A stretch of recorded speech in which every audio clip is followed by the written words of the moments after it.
pessoal, tudo bem?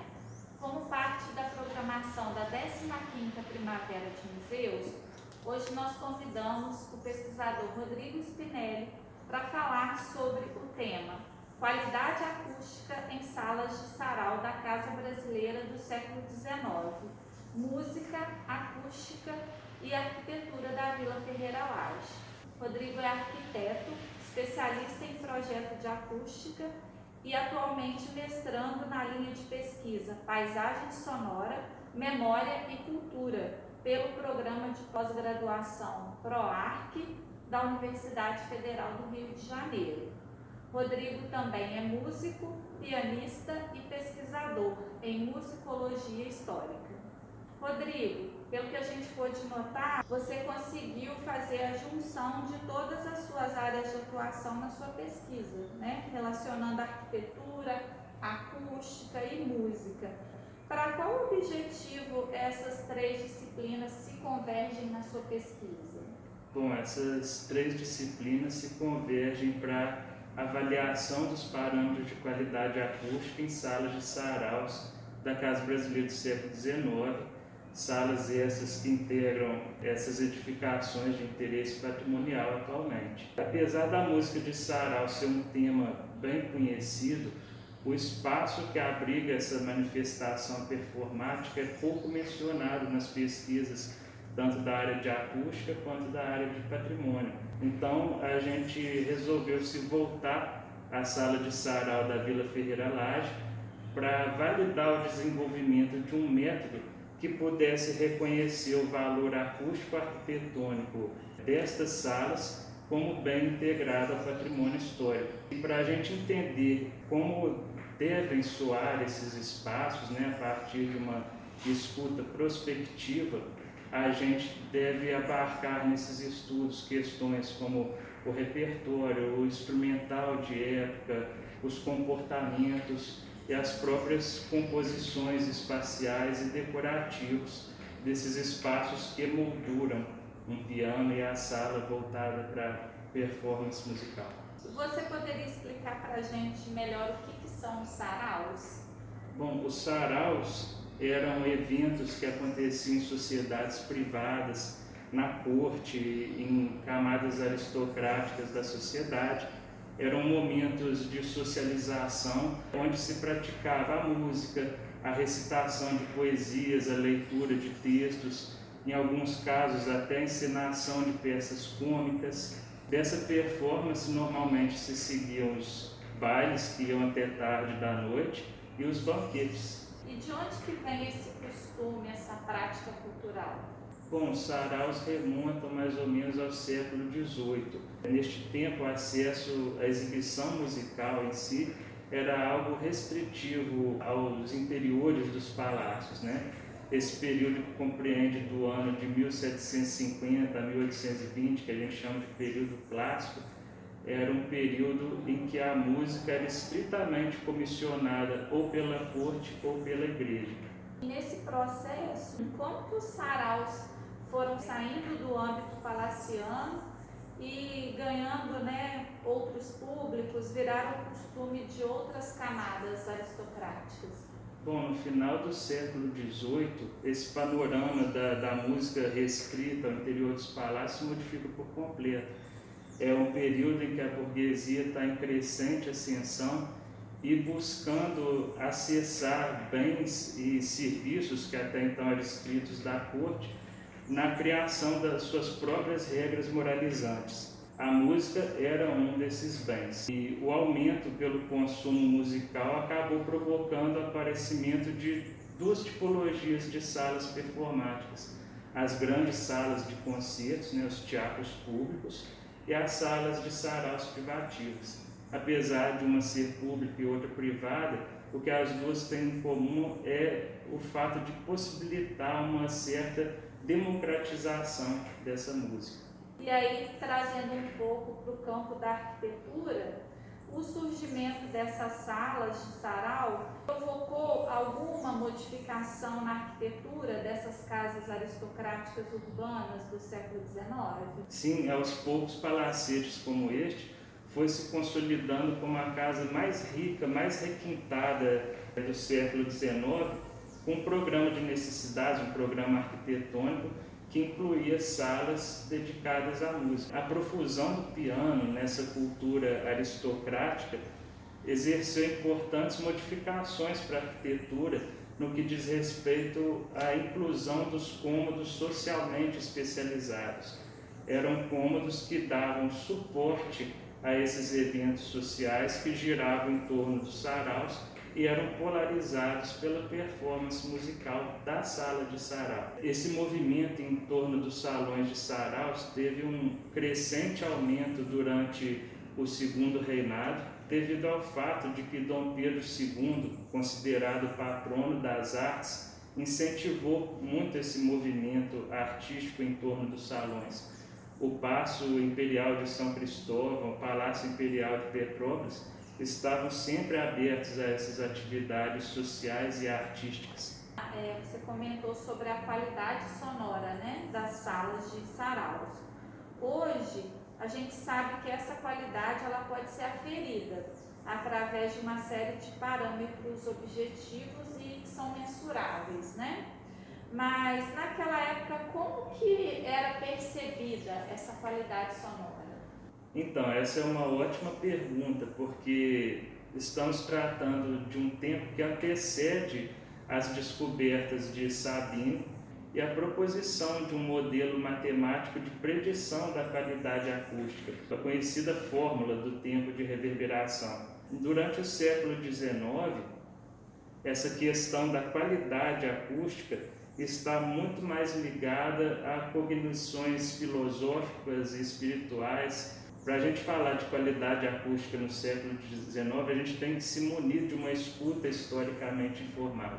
No século XIX, eventualmente, essa qualidade acústica era percebida pelos cheiros, pelas texturas, pelas cores, pelas luzes atreladas ao espaço performático.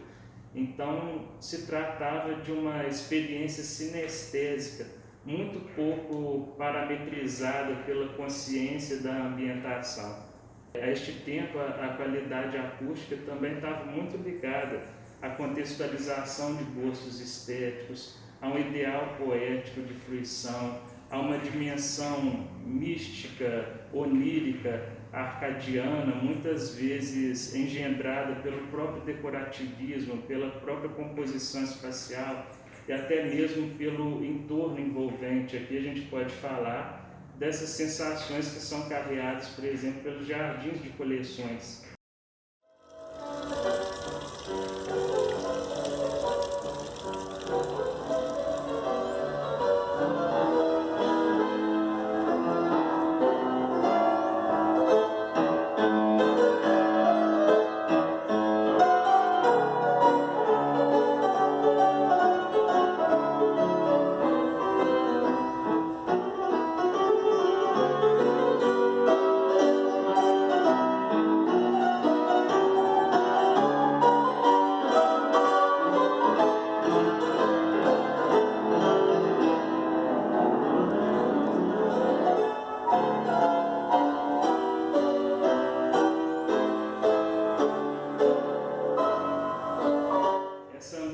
O status que ela representava muitas vezes foi amparada até mesmo pelos excessos decorativos.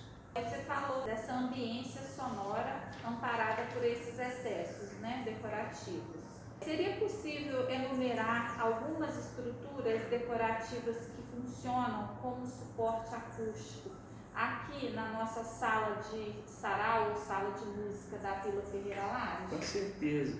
Inclusive, essa decoração, ela propicia muito mais do que essa experiência imersiva que a gente tinha tratado anteriormente. Hoje a gente já pode enxergar essas estruturas como elementos que vão engendrar efeitos psicoacústicos que se somam a essa experiência da escuta musical. Bom, nessa sala a gente observa, por exemplo, a presença de nichos abobadados que funcionam como difusores côncavos, o próprio painel amadeirado que funciona como uma espécie de ressonador de membrana responsável pela absorção dos sons graves produzidos pelo piano, o forro encaixotão, responsável pela difusão da energia sonora e pelo aumento das dissimilaridades interaurais, as comportas acústicas, que permitem a ocorrência do fenômeno de acoplamento entre câmaras reverberantes. Ao se conectar a sala de sarau com a sala de estar ou com o vestíbulo, a gente percebe um ganho de reverberância e vivacidade na expressão musical, sem, no entanto, haver perda na claridade da compreensão, da percepção das passagens musicais. E você acha que essas estruturas podem ter alguma relação direta com o instrumento musical que essa sala abriga? A existência desses elementos parece tratar diretamente a sonoridade oriunda deste pianoforte, um pianoforte fabricado por uma firma francesa de Sébastien Erard, uma construtora muito importante, responsável por uma série de implementações técnicas no tampo harmônico do instrumento, no cordoamento, no sistema de acionamento das teclas. É importante a gente lembrar também que esse piano, apesar dele estar no museu, né, dele ter alçado a categoria de um objeto semióforo, ou seja, um objeto que perdeu a sua função de uso para ser um objeto de exposição, né, museográfica, no entanto, mesmo estando desafinado, este instrumento ele continua em pleno funcionamento, mantendo as suas características como um objeto de uso, né?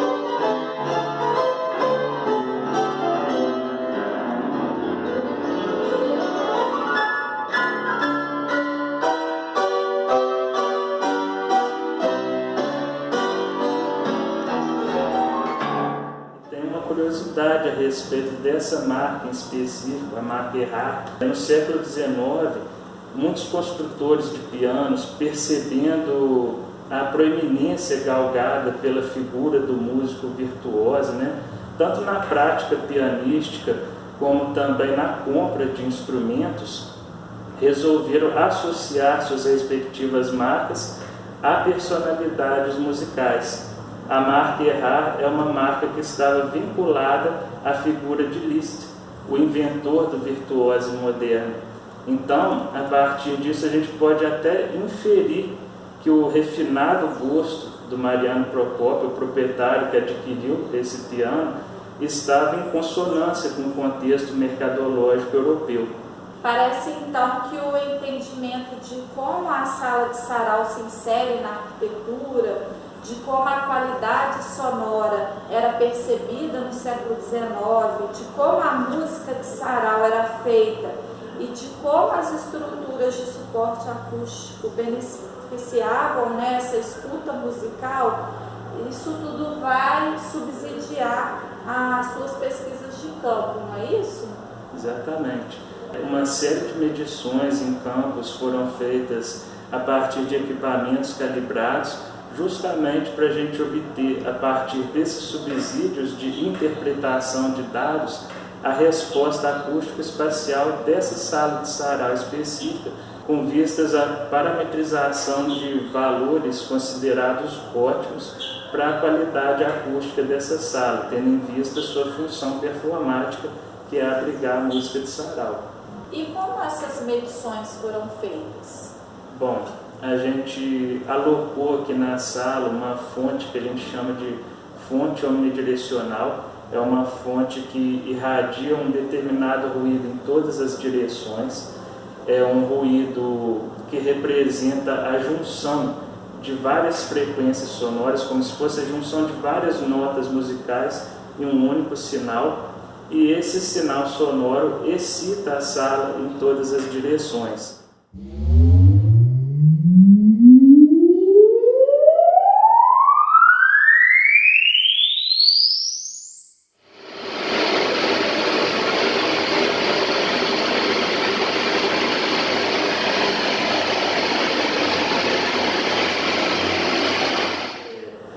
partir de um determinado momento, depois que a sala está totalmente preenchida pela energia sonora, um momento que a gente chama de estado estacionário da sala, essa fonte é desligada e a curva de decaimento do nível de pressão sonora é observada.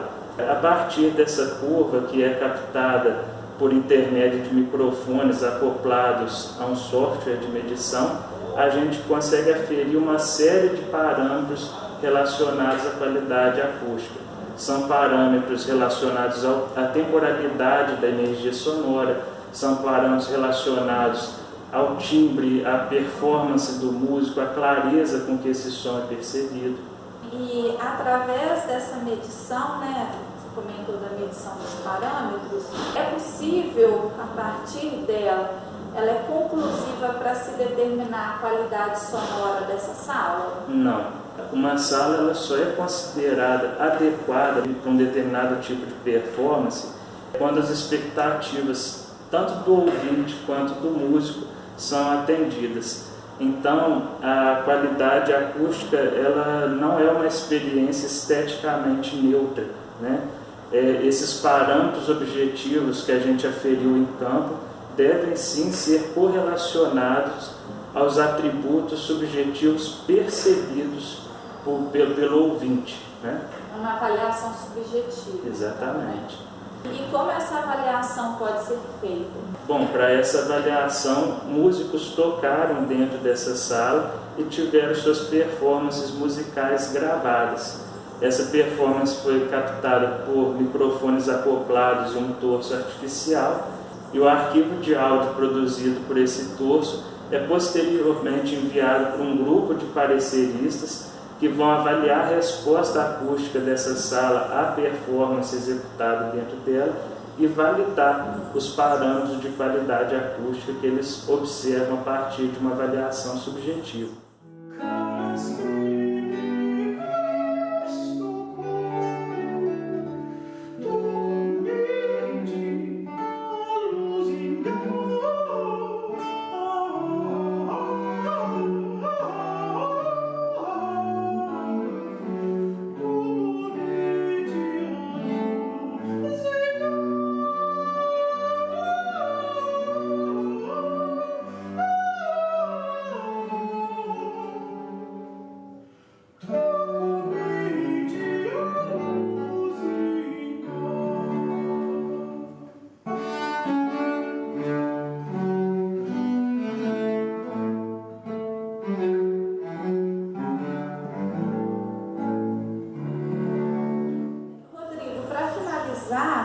Como você acha que essa pesquisa, que une, né, arquitetura, música, acústica, como você acredita que essa pesquisa pode contribuir para a ampliação dos mecanismos de preservação e de gestão do patrimônio das salas de sarau, dos museus?